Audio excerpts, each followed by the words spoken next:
Welcome to Raising Happy and Thriving Gifted Kids, a daily podcast where you get relatable stories, interesting lessons, and practical tips to help your kids thrive and be happy while enjoying your own life even more. So yesterday we talked about the 3 types of happiness from Tony C. and his book, Delivering Happiness.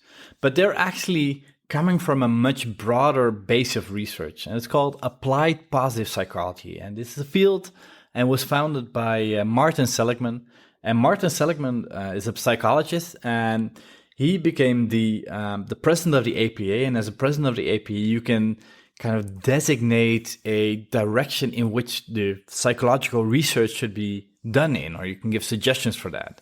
And so one of the subjects that he was diving into was the question, how do we as psychology have been driven for 100 years by the disease model, by the question of what is wrong with people and how to fix them? I want to focus on the other end. What makes people thrive? Because the old model of psychology says if we fix everything that's wrong with somebody, then they'll be happy. But I've seen people who are there's nothing clinically wrong with them, and they're not happy, and they're not thriving, they're not doing really well. And I've seen people who are clinically broken in every which way possible, but they're happy as heck, and they're optimally functioning all the time. So this created for him a research drive into what creates first happiness, but then he's like, well, happiness makes it sound a little bit too much like, just happy feelings. So he came more of a theory of well-being and flourishing. And that in the end was defined as being optimal well-being and optimal functioning. And the first question was, how do you define happiness? So the first attempt, he came up with the 3 types of happiness. I mean, he didn't call it rockstar happiness, but positive emotions was one of them, engagement and flow and meaning. But in the end, he came up with the PERMA model, P-E-R-M-A, PERMA. And that is a model in which they designated the 5 letters that designate the 5 types of happiness. The first is positive emotions, like we talked about. The second is the E for engagement. The third is the R, and that's new. The R is for positive relationships.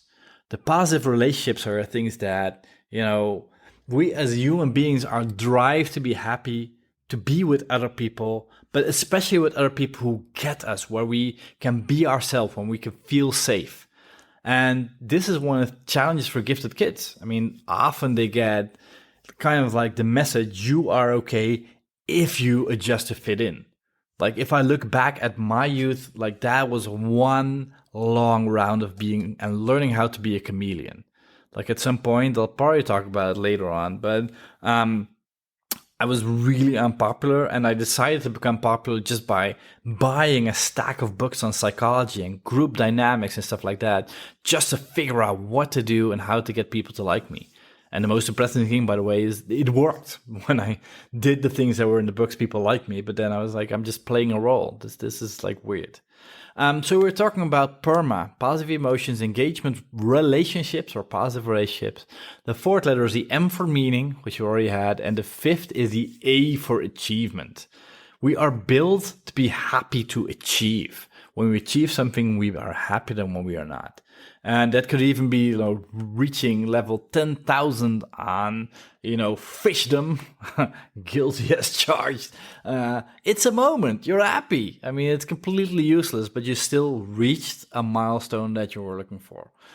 So, looking at these 5 letters, positive emotions, engagement, relationships, meaning, and achievement, how is your kid doing? And if your kid's not doing well, usually there's at least one of these areas that are still doing well. So which one is still doing well? What is the strong pillar? And even the happiest kids, the most well-functioning kids, have at least one area where they are not doing as strong. So figure out, how are you going to see what areas of PERMA is your kid doing really well at, and where are they struggling?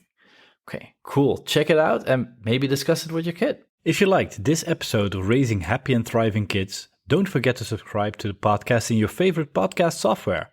And if you want to dive deeply into all the things you can do to help your kids thrive, be happier while making your own life more enjoyable, go to smartparenting.secrets.com, where you can get free additional training.